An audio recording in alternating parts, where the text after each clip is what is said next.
खबरों को देखने का हर किसी का अपना नजरिया होता है। मैं तो सिर्फ सवाल उठाता हूं, आपके सवाल आपकी आवाज बनकर। लाइव इंडिया, खबर हमारी, फैसला आपका।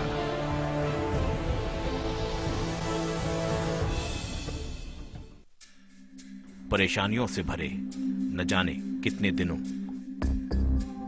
महीने और सालों का इंतजार जब खत्म हो जाए सिर्फ एक फोन घुमाने से, तो फिर आप उसे क्या कहेंगे? लाइव इंडिया हेल्पलाइन, सिर्फ लाइव इंडिया हमारी।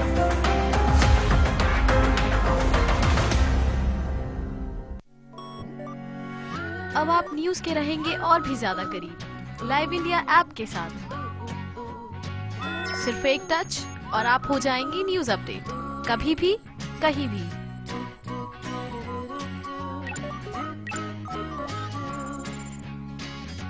लाइव इंडिया ऐप हथेली पर दुनिया। डाउनलोड करें गूगल प्ले स्टोर और ऐप स्टोर से।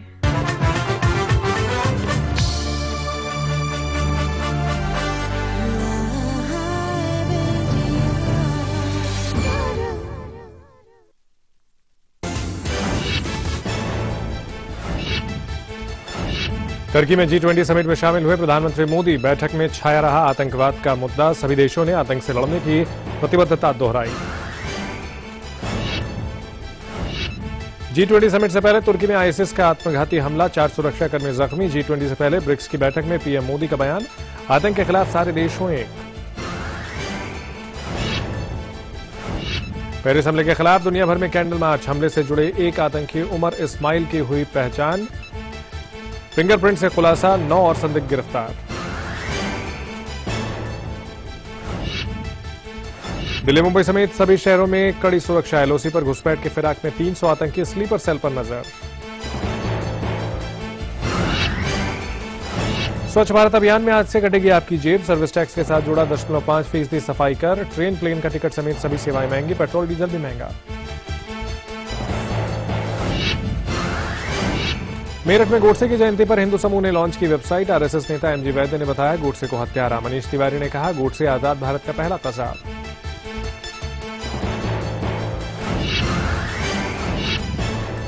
बीजेपी नेता शत्रुघ्न सिन्हा का पार्टी पर बड़ा बयान। पार्टी के खिलाफ नहीं किया कोई काम, सच बोलना बगावत, तो हां मैं हूं बागी। और यूपी के गांव-गांव में मनाया जाएगा मुलायम सिंह यादव का जन्मदिन। सीएम अखिलेश यादव ने नेताओं को लिखी चिट्ठी, नेताजी का जन्मदिन मनाने का निर्देश।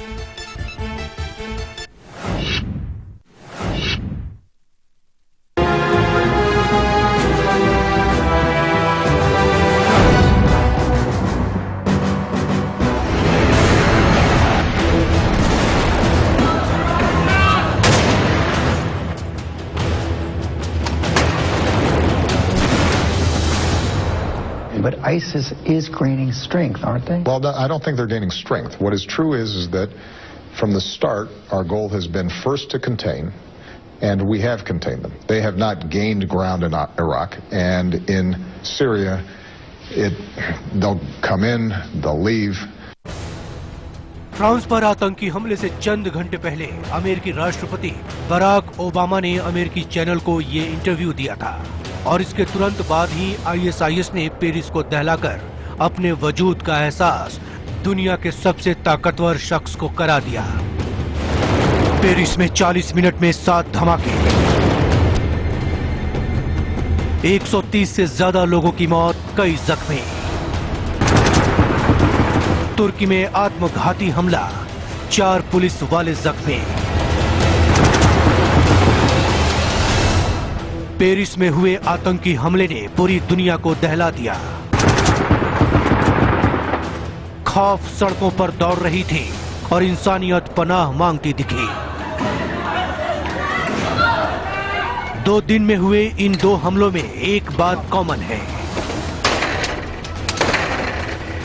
और वो है Islamic state of Iraq and Syria, यानी ISIS।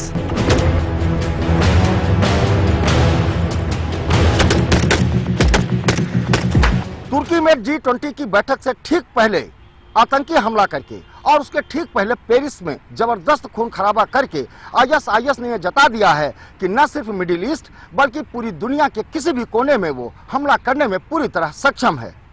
इतना ही नहीं, उसने इन दुस्साहसिक हमलों से एक बात और साबित कर दी है कि वो वाकई में आतंक का सबसे बड़ा खलीफा भी है।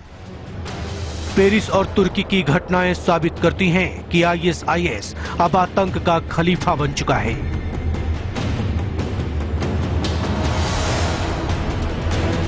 उसका खौफ पूरी दुनिया में सर चढ़कर बोल रहा है और आने वाले दिनों में कोई भी देश इसका टारगेट बन सकता है। पेरिस पर आतंकी हमला कैसे हुआ सबने देखा। रॉक शो में गोलियां बरसाई गई, बगदादी के आतंकवादी ने खुद को उड़ा लिया। सबसे अहम रहा पेरिस के नेशनल स्टेडियम के बाहर एक के बाद एक 3 धमाके। उस स्टेडियम में जर्मनी और फ्रांस का फुटबॉल मैच चल रहा था। उस मैच को देखने के लिए खुद फ्रांस के राष्ट्रपति फ्रांसवा ओलांद भी मौजूद थे। ऐसे में नेशनल स्टेडियम के आसपास के इलाके में सुरक्षा का अंदाजा लगाया जा सकता है।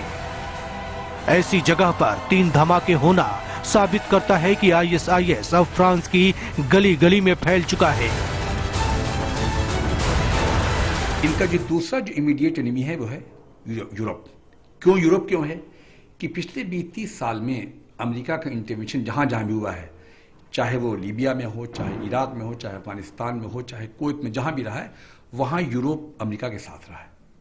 तो उनको ये लगता है कि अमेरिका और यूरोप दोनों एक कंबाइंड एनिमी हैं जिनका टारगेट जो है मुस्लिम वर्ल्ड है, जिसे वो कहते हैं कि इस्लामिक वर्ल्ड है। वो समझते हैं कि ये पूरी अरब की वेस्ट के खिलाफ जंग है। तो वेस्ट, उनके नजदीक वेस्ट 2 हिस्सों में बटा हुआ है, एक अमेरिका वेस्ट है, एक यूरोप है, क्योंकि अमेरिका तक पहुंच ही सकते हैं। और यूरोप का अरब से बड़ा ही क्लोज रिलेशन रहा है हिस्टोरिकली। एक तो आप समझिए कि अमेरिका का बॉर्डर तो नहीं मिलता है, लेकिन यूरोप कंट्री के बहुत सारे बॉर्डर जो हैं अरब वर्ल्ड से मिलते हैं। आप देखिए जैसा कि अभी जो लार्ज स्केल इमिग्रेशन हो रहा है, उससे आपको लग सकता है कि यूरोप और अरब वर्ल्ड कितना करीब है। तुर्की के अंतालिया में विश्व के 20 ताकतवर देश G20 की मीटिंग कर रहे हैं, जिसमें अमेरिका के राष्ट्रपति बैराक ओबामा भी हैं और भारत के प्रधानमंत्री नरेंद्र मोदी भी। ऐसे में अंतालिया से कुछ किलोमीटर दूर आत्मघाती बम धमाका करके बगदादी के आईएसआईएस ने अपने मंसूबे साफ कर दिए हैं। आखिर क्या है ये आईएसआईएस? इस आतंकी संगठन का क्या मकसद है? अल बगदादी इस आतंक के खूनी खेल से क्या साबित करना चाहता है? उसका दुश्मन कौन है? उसके निशाने पर कौन है? आईएसआईएस ने अपने पांव कैसे पसारे? ये ऐसे कई सवाल हैं जिसका जवाब अभी पूरी दुनिया चाहती है।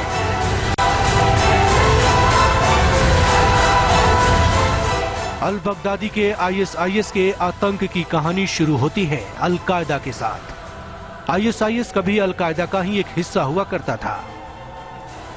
2006 में अमेरिका और इराक की सेना ने मिलकर कार्रवाई करते हुए अल कायदा को जमींदोज कर दिया था, लेकिन आईएसआईएस का संगठन पूरी तरह खत्म नहीं हुआ। अमेरिकी सेना के इराक से हटते ही 2011 में अल कायदा ने दोबारा सिर उठाना शुरू किया और इसमें मदद की इराक के विद्रोह और सीरिया के गृह युद्ध ने। इराक के संघर्ष की मदद से आईएसआईएस ने जड़ें जमाई तो सीरिया के गृह युद्ध ने इसे पनपने का भरपूर माहौल दिया। इराक में पिछले लंबे अरसे से शिया और सुन्नी में जंग छिड़ी है।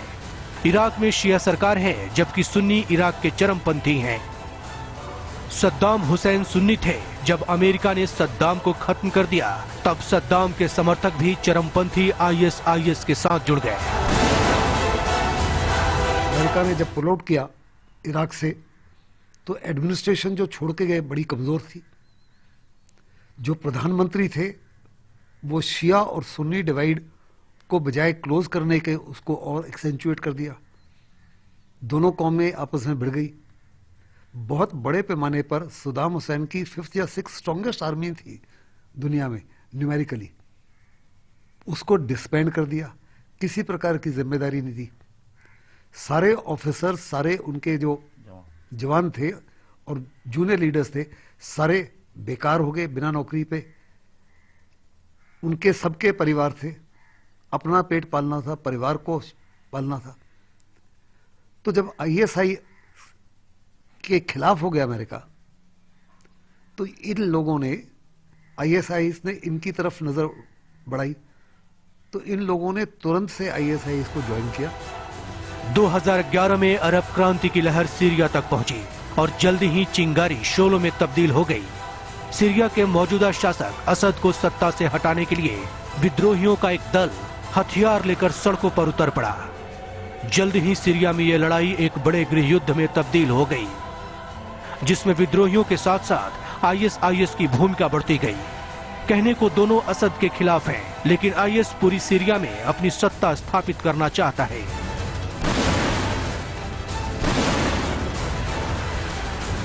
इराक और सीरिया के विद्रोह ने आईएसआईएस की जड़ें जमा दी, लेकिन आईएसआईएस के आतंक की कहानी बगदादी के बगैर पूरी नहीं होती।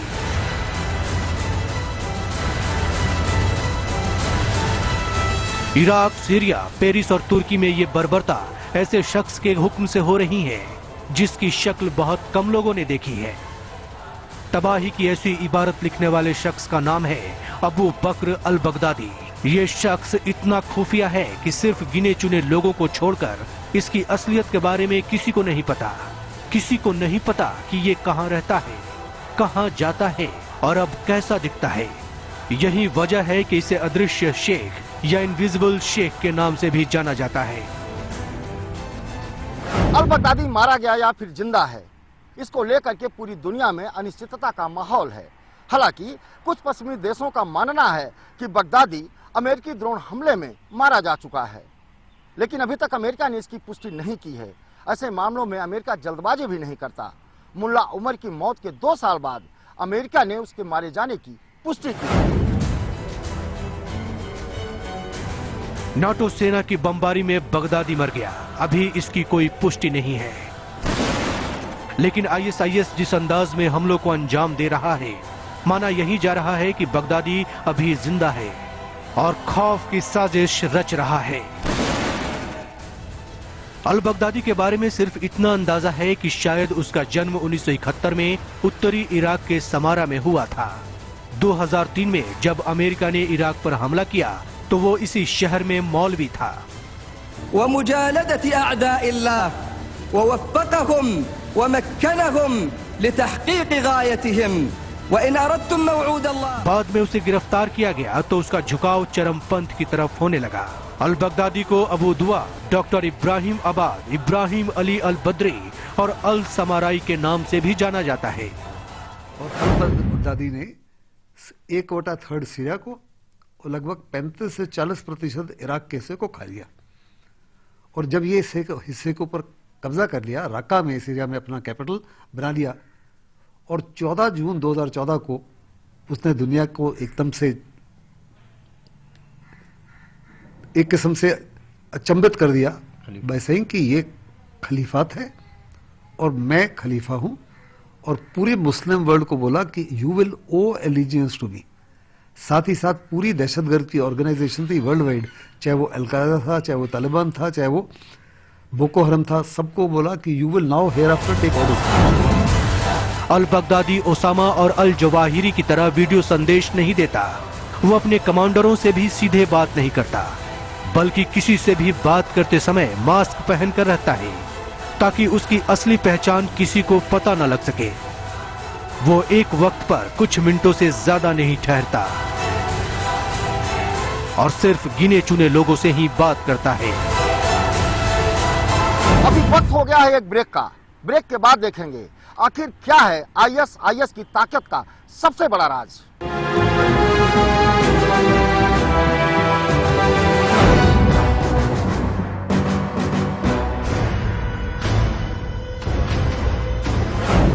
आज से महंगाई का महाधमाका।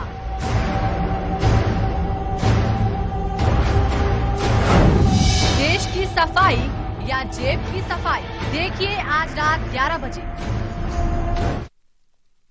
Once upon a wonder, struck by a thunder, and I'm falling. In Introducing 2 new fragrances from Engage Tio Sprays. Give in to the language of love. वो वाला खुल के जीने में कुछ दर्द तो होता है, पर इस दर्द से रुकना क्यों? एक्सपर्ट है ना।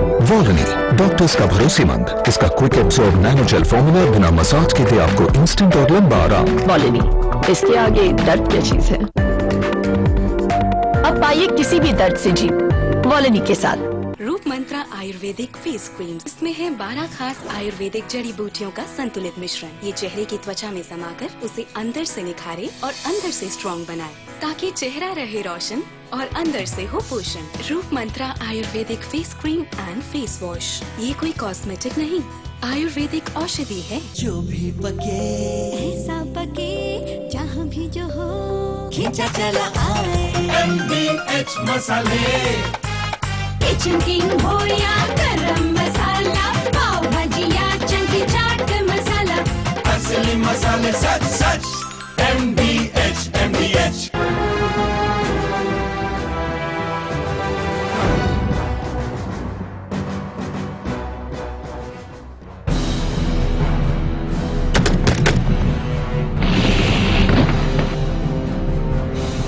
अमेरिका, पेरिस और तुर्की से दूर अब आपको हम ले चलते हैं ISIS के गढ़ इस्लामिक स्टेट में, जहां पर ISIS की सोच बसती है, जहां न कोई सीमा है न कोई कानून है। वहां राज चलता है सिर्फ और सिर्फ ISIS के खुखार आतंकियों का।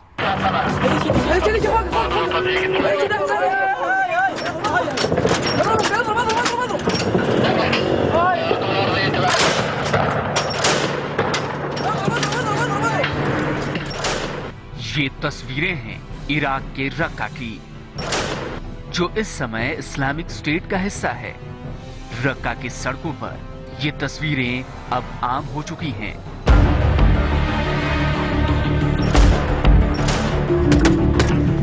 पहले ये जानना जरूरी है कि इस्लामिक स्टेट क्या है और इसका ISIS से संबंध क्या है।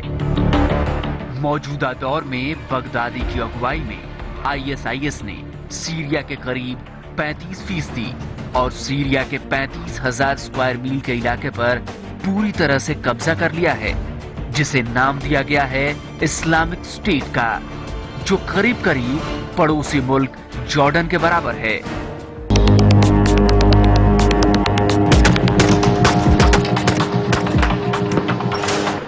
बगदादी ने अपने कब्जे वाले इराक और सीरिया के बीच बॉर्डर को खत्म कर दिया है और इस्लामिक स्टेट की अलग से सीमाएं बना दी हैं। दोनों देश के लोग बिना वीजा और पासपोर्ट और कागजी कार्रवाई के आते जाते रहते हैं। 25,000 से ज्यादा लड़ाके सीमा पर तैनात हैं, जो पहरा देते हैं।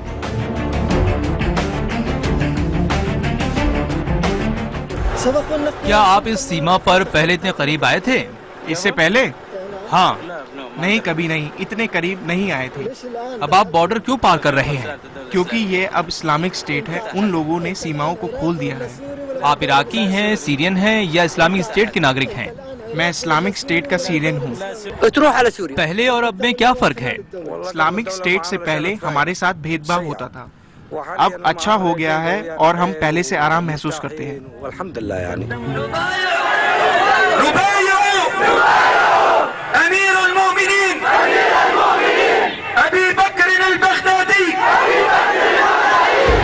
जाहिर है ISIS अब पूरी दुनिया के लिए बड़ा खतरा बन चुका है। उसका नेता अबू बकर बगदादी पूरी दुनिया पर इस्लामिक राज की स्थापना करना चाहता है, वो भी सुन्नी इस्लामिक राष्ट्र की, और इसके लिए जरूरत है पैसे और ताकत की। और इस मामले में बगदादी दुनिया के बाकी संगठनों से काफी आगे निकल चुका है। ISIS के पास 14,000 करोड़ की संपत्ति बताई जाती है, जिसमें से 9,000 करोड़ रुपए उसे सिर्फ इराक के मोसूल पर कब्जे से मिले। मोसूल में ISIS ने बैंकों से अरबों का सोना और नकदी लूट ली, और उससे पहले उसके पास करीब 5200 करोड़ रुपए की संपत्ति थी। ISI दुनिया का सबसे अमीर टेररिस्ट ऑर्गेनाइजेशन है और आमदनी का मुख्य स्रोत है ऑयल ट्रेड, किडनैपिंग, फिरौती और बैंक रॉबरी। इसी तरह अगर ISIS को देखें आप तो पिछले तकरीबन 10-12 साल से जो वेस्ट एशिया में जो चीज़ें हो रही हैं, चाहे वो इराक का वार हो कुवैत पे, चाहे फिर US अटैक हो इराक पे 2003 में, उसके बाद फिर सद्दाम का रिमूवल हो, फिर रिजीम चेंजेस हों, उन सब के बीच में जिस तरह से स्टेट ने अपनी लिजिटिमेसी खोई है, और लिजिटिमेसी खोने के बाद हो ये रहा है इस पूरे रीजन में कि जो भी जंग हो रही है, जो भी वार है, जो भी कॉन्फ्लिक्ट है, वो दो स्टेट के बीच में नहीं है, बल्कि स्टेट और नॉन स्टेट एक्टर्स हैं वहां पे। दुनिया के सबसे अमीर आतंकी संगठन को कई लोग विदेशों से चंदा भी भेजते हैं। इसके अलावा अल बगदादी ने इराक में मिले हजारों साल पुरानी कलाकृतियों को बेचकर काफी पैसा इकट्ठा किया है। जाहिर है बगदादी के पास पैसों की कमी नहीं है। अमेरिकी अधिकारियों के मुताबिक इस्लामिक स्टेट अपने कब्जे वाले ऑयल फील्ड से हर महीने लगभग 316 करोड़ रुपए कमा रहा है। मतलब अकेले ऑयल से हर दिन 10 करोड़ रुपए मिल रहे हैं। सीरिया से ISIS हर दिन लगभग 30,000 बैरल क्रूड ऑयल निकाल रहा है। वहीं इराक में संगठन हर दिन लगभग 10,000 से 20,000 बैरल क्रूड ऑयल का प्रोडक्शन कर रहा है। बगदादी इसे पड़ोसी मुल्क तुर्की में बिचौलियों को बेचकर जमकर कमाई कर रहा है। एक्सटर्नल इंटरवेंशन है, स्टेट इंस्टीट्यूशन का कोलैप्स है, और मोर ओवर जिस तरह का पूरा कंट्री जो है एक कॉन्फ्लिक्ट जोन में बदल गया। पर्टिकुलरली जो अमेरिकन जो डेमोक्रेटिक प्रोजेक्ट था वहां पे इराक में, उसको अगर आप देखें तो वो डेमोक्रेटिक रिप्रेजेंटेटिव ना होके बल्कि वो बहुत हद तक सेक्टेरियन थी। 2014 में इस्लामिक स्टेट बनने के बाद इस आतंकी संगठन ने कानून और प्रशासन का ढांचा बनाने की कोशिश की। आतंकियों ने टैक्स वसूलना शुरू कर दिया। ISIS के नियंत्रण वाले इलाकों में लोग जिंदा रहने के लिए टैक्स दे रहे हैं। उद्योगपतियों को धमकी दी जाती है कि अगर वे सुरक्षा और बिजली चाहते हैं तो इस्लामिक स्टेट को टैक्स दें। इतना ही नहीं, चेक पॉइंट से गुजरने वाले हर ड्राइवर को नगद पैसे का भुगतान करना पड़ता है। रिपोर्ट के मुताबिक साधारण टैक्स सिस्टम की बजाय इस्लामिक स्टेट यहाँ के लोगों को डरा धमकाकर वसूली करने वाला सिस्टम बन चुका है। बगदादी ने स्थानीय लोगों को इजाजत दी है कि वे प्राचीन जगहों की खुदाई करें। संगठन मिली चीजों के मुनाफे में उन्हें हिस्सा देगा। यूफ्रेट्स नदी के पास आतंकी लोगों को जमीन की खुदाई के काम में लगाए रखता है। इस कारण संगठन ने सीरिया की सांस्कृतिक धरोहरों को काफी नुकसान पहुंचाया है। इन सब से ये तो तय हो गया कि ISIS के पास पैसों की ताकत की कमी नहीं है। और अब बात करते हैं सामरिक ताकत की।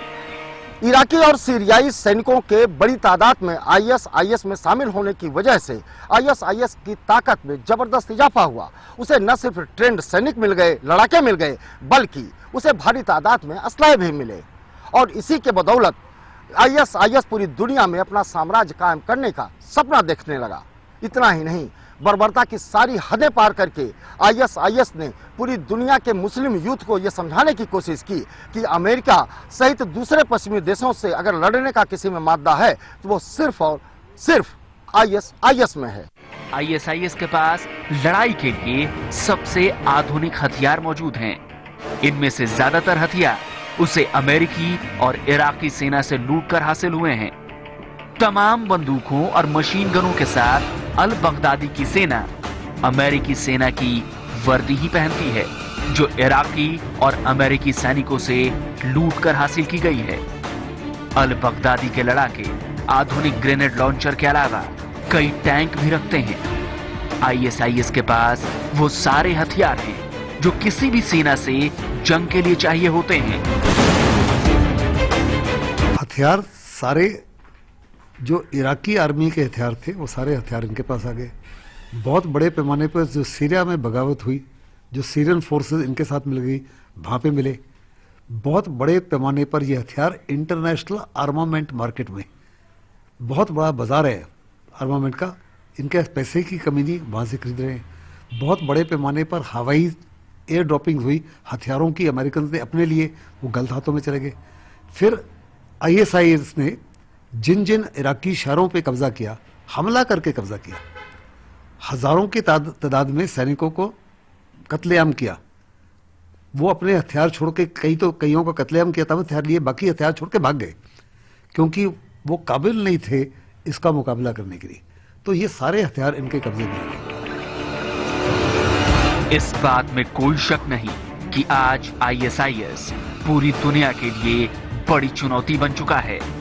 पेरिस पर हमले के बाद माना जा रहा है कि अब ISIS के खिलाफ पश्चिमी देश भी एकजुट होंगे। आतंकवाद को लेकर उनके नजरिए में बदलाव आएगा और गुड टेररिज्म और बैड टेररिज्म को छोड़कर दुनिया केवल एक आतंकवाद को समझेगी जो इंसानियत की दुश्मन है।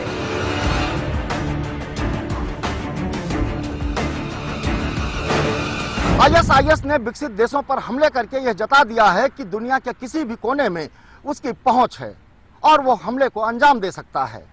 लेकिन सबसे बड़ा सवाल यह है कि क्या अब भी दुनिया गुड टेररिज्म और बैड टेररिज्म के बीच झूलती रहेगी या फिर टेररिज्म के खिलाफ एक बड़ी रेखा खींचनी होगी।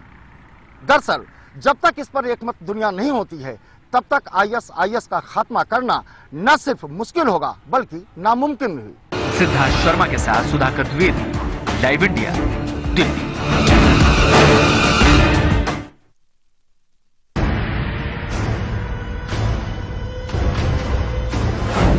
आज से महंगाई का महाधमाका।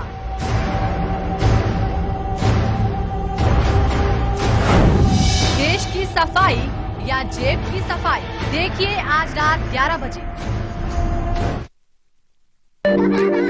खुशियां मनाने में कुछ दर्द होता है, पर इस दर्द से रुकना क्यों? एक्सपर्ट है ना वॉलोनी, डॉक्टर्स का भरोसेमंद। इसका quick absorb nano gel formula बिना मसाज के दे आपको इंस्टेंट और लंबा आराम। वॉलोनी, इसके आगे दर्द क्या चीज है? अब दर्द से जीत सिर्फ 10 रुपए में।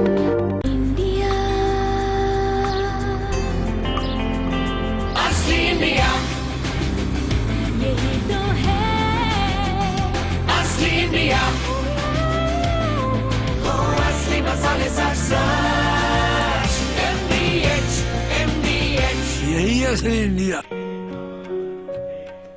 कैसा हो हमारा घर जो घर से बढ़कर हो, सुकून और खुशी के साथ एक पहचान हो। Presidency infra Heights Yamuna expressway पर लेकर आए हैं एक premium project, presidency Heights, 100% FDI project adjacent to F1 Budh International Circuit. Construction is in full swing. Presidency Infra Heights. More life, more style. हमारे इंडियन वैल्यूज कितने स्वीट होते हैं ना। देखिए, किसी को भी डिस्टर्ब करना बिल्कुल पसंद नहीं। So sweet.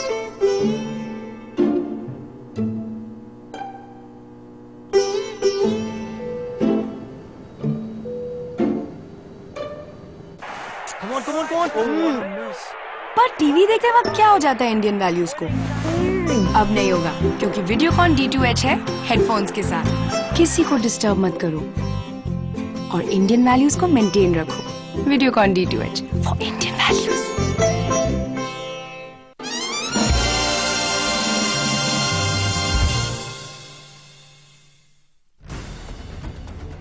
खबरों के ताने बाने से दिन भर की चुनी हुई 50 खबरें, हर वो खबर जो सीधे जुड़ी है आपसे।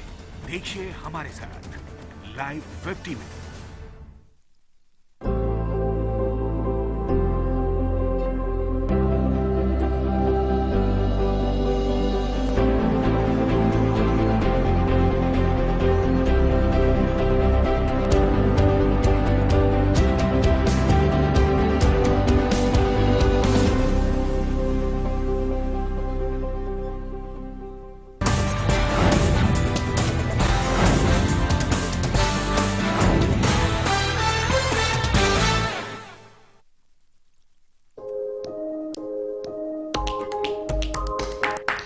दिल्ली केवल एक शहर नहीं, ये आईना है पूरे भारत का।